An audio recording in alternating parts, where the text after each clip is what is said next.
El cuento de esta semana se titula El 40º oso, de Alejandro Dumas. No se crean que he terminado con los osos. No, aún tengo que hablarles del oso fatal, del único oso que realmente tiene que temer un cazador, por valiente o hábil que sea. Me queda hablarles del 40º oso. Uno puede matar 39 osos sin recibir ni un rasguño, pero el 40º oso vengará a los 39 primeros. Es esta una creencia tan extendida en Rusia que hasta el más atrevido, el más hábil, el más diestro cazador que no ha pestañeado en los 39 primeros osos, atacará temblando al que hace 40. Y si ataca al 40º oso temblando, el 40º oso se le escapará, pero al 40º oso no se le escapará el cazador.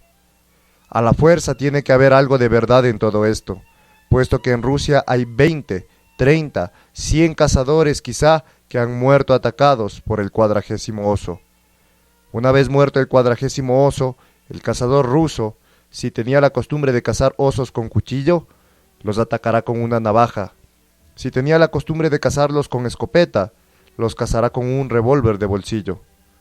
Decimos si tiene la costumbre de cazarlos con cuchillo, porque en Siberia el cosaco, como nuestro montañés de los Pirineos, caza los osos con cuchillo. Cuando ha descubierto la guarida de un oso, se pone la capucha de cuero a prueba de garras. Coge la ragatina, horca, con la mano izquierda y se va a buscar a su mujer, si está casado, o a su amante, si está soltero, para que ella le ate el cuchillo al brazo. Una vez atado el cuchillo, el hombre se pone en marcha. Va directo a la guarida del oso y lo ataca cuerpo a cuerpo, separándole con la mano izquierda la cabeza mediante la ragatina, mientras con la mano derecha le abre el vientre desde el ombligo hasta el esternón, siguiendo una línea lo más recta posible, porque la cuestión no es solo matar al oso, lo principal es no estropearle la piel. A propósito de esto, hay un delicioso cuento de Krylov. Por desgracia, no tengo a mano las obras del célebre escritor. De lo contrario, les contaría el cuento. Pero a cambio de ese cuento les voy a relatar una historia. Un cosaco siberiano de 50 años, que había matado ya a 39 osos, salió a cazar el número 40, acompañado por su hijo, un joven de unos 20 años, y armado con una carabina en vez de con su cuchillo. Llevar la compañía de su hijo y utilizar la carabina en vez del cuchillo eran precauciones que tomaba debido a la gravedad de la circunstancia. Ya hemos dicho que el cosaco iba en búsqueda de su 40º oso. El hijo iba armado con la ragatina y el cuchillo. Pues bien, de repente, en lugar de un oso, sale a su encuentro un leopardo que, por la belleza de sus colores y la ferocidad de su aspecto, no desmerecía en nada al que Dante encontró en su camino, al principio del camino de la vida. Evidentemente, el animal se había extraviado de su país natal. Según toda probabilidad, venía de la India y, a través del Asia Central, había llegado hasta aquellos magníficos climas de la Siberia del Sur, a Barnaul, junto al lago de Aral, en cuyas orillas crecen las más espléndidas plantas de la China. El muchacho, que nunca había visto un animal tan formidable, tuvo miedo. El leopardo se dirigía contra su padre. En vez de auxiliarlo, salió huyendo. El cosaco, con la sangre fría de un viejo cazador, esperó a que el animal estuviera a 20 pasos de él, le apuntó a la cabeza y disparó. El animal dio un salto gigantesco y cayó muerto. El cosaco se volvió hacia su hijo para ver si, tras el disparo, volvía, pero el joven ni siquiera giró la cabeza, seguía huyendo. Entonces el cosaco volvió a cargar la escopeta, se puso el cuchillo entre los dientes y caminó hacia el animal. No conocía las costumbres de aquella raza, pero el parecido que tenía con la de los gatos le hacía temer alguna traición. Llegó junto al animal, el animal estaba muerto. Era un leopardo de la más grande y más hermosa especie, cuya piel valía 75 rublos al menos. El cosaco le quitó la piel, se la echó al hombro y, pensativo, emprendió el camino de vuelta a casa. El objeto de su meditación era muy serio.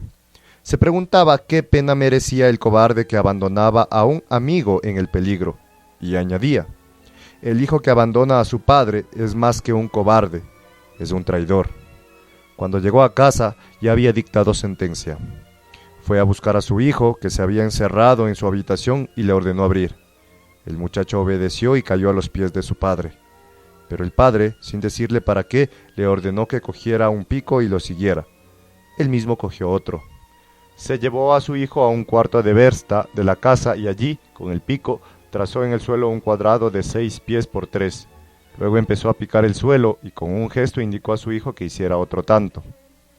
El joven, que sin duda no tenía ni idea de lo que estaba haciendo, o tenía una idea muy vaga, se puso manos a la obra. Al cabo de 2 horas de trabajo, habían cavado un agujero en el que podía tumbarse un hombre. «Ya está bien», dijo el padre incorporándose. «Ahora reza tus oraciones». El joven empezaba a comprender, pero había tal decisión en el tono con que habían sido pronunciadas aquellas palabras que el condenado no intentó oponer resistencia. Se puso de rodillas y rezó. El padre le dejó tiempo para que terminase las oraciones. Después, terminada la plegaria, midió la misma distancia desde la que había disparado a Leopardo, cogió la carabina, apuntó a su hijo y le incrustó la bala justo en el mismo punto en que la había recibido el Leopardo. El muchacho cayó muerto en el acto. El padre lo tendió en la tumba, lo cubrió de tierra, volvió a su casa, se puso la ropa de los domingos y se fue al despacho del juez a contarle lo que acababa de suceder. «Desdichado», exclamó éste después de escuchar al anciano. «¿Qué es lo que has hecho?» «He cumplido la sentencia de la equidad», respondió el asesino. «Estoy seguro de que Dios habría dictado la misma sentencia». «Está bien», dijo el juez. «Vaya a la cárcel y espere el juicio del gobernador general». El anciano obedeció, siempre con la misma calma, siempre con la misma serenidad. Acto seguido, el juez envió su informe al gobernador general para que hiciera pública su resolución. El gobernador general de Siberia tiene poder sobre la vida y la muerte. Debajo del informe escribió: «Durante 3 días y 3 noches, el padre sostendrá en sus rodillas la cabeza del hijo separada del tronco. Si muere o se vuelve loco, este será el juicio de Dios. Si sale indemne, es que su juicio se basó no en la ira del hombre, sino en la conciencia del Padre. Este caso solo puede ser juzgado por la majestad del Todopoderoso». Al mismo tiempo que enviaba esta sentencia al juez, el gobernador hacía llegar al emperador Alejandro una copia del informe y del veredicto dictado. Se transmitió la sentencia al viejo cosaco. Este, durante 3 días y 3 noches, sostuvo la cabeza en sus rodillas sin pestañear, y salió de la prueba sin que, al parecer, hubiera sentido la menor emoción. 3 meses después llegaba la decisión del emperador, confirmaba la sentencia. El gobernador general lo puso inmediatamente en libertad. El anciano alcanzó la edad de 80 años, perfectamente tranquilo, perfectamente feliz. Mató a su oso número 40 sin accidentes y, después del 40, muchos más. Murió en 1851, sin que su agonía se viera perturbada por la sombra de un remordimiento. El 40º oso, Alejandro Dumas.